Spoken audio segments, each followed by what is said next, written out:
The water temple is a dungeon found in Ocarina of Time. It is the source of the curse that has frozen Zora's domain. In order to enter the temple though, Link needs to find a way to breathe underwater.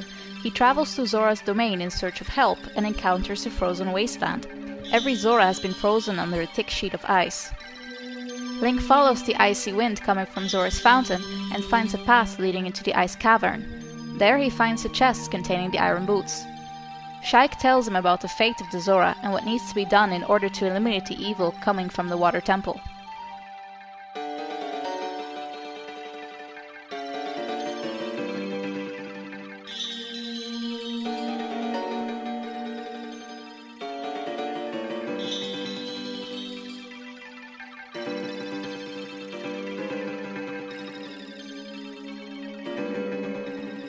The first question is, what is the water temple supposed to be? Fire temple looks like a jail, the shadow temple is like a mausoleum, the forest temple is a fortified mansion, and the spirit temple looks like a shrine. The water temple is somewhat out there. If anything, considering how well intact everything is, even the basic architecture, it might actually be a real temple.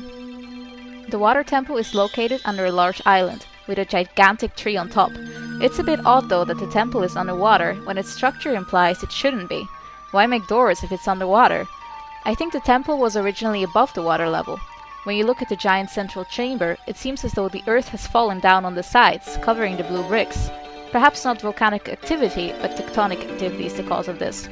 It is more than possible that Hyrule is on or near the edge of two tectonic plates, as that mountain is still active. Thus, I think that the water temple was actually built above ground first, and then sunk, covered by the island. There are many rooms that seem to have no purpose other than being, well, a room. These rooms could have functioned as living space or prayer space for the worshippers. If Earth did fall down and sink the city, that's what happened from the falling debris, even though the Zora can breathe underwater. Perhaps that is why the water temple is quite like an actual temple. It's like holy ground, in remembrance of those Zora who were crushed under the falling Earth. All that Earth also explains those very random boulders falling out of nowhere in the room with the whirlpools and the 6 tektites. The temple is still feeling the after effects of the sinking. Why did the Zora make a temple in the first place though? Their deity, Lord Jabu-Jabu, is in a completely different place and seems unconnected to the water temple.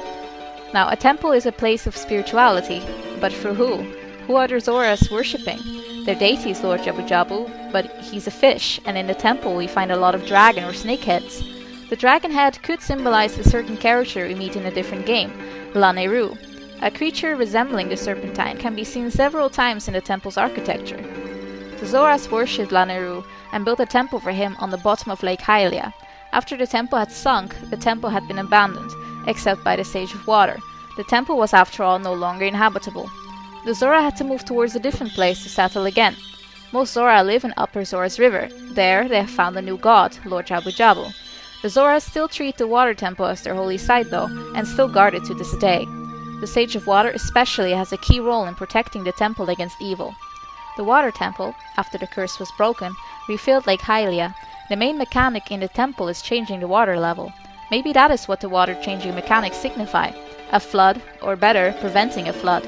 Maybe the Zora built this feature within the temple in order to prevent a flood in the future. In order to prevent a catastrophe in Hyrule, which had already happened to them. It is stated many times in the game that Lake Hylia plays a key role in providing water to the land of Hyrule. A flood originating from the temple would certainly cause havoc upon Hyrule.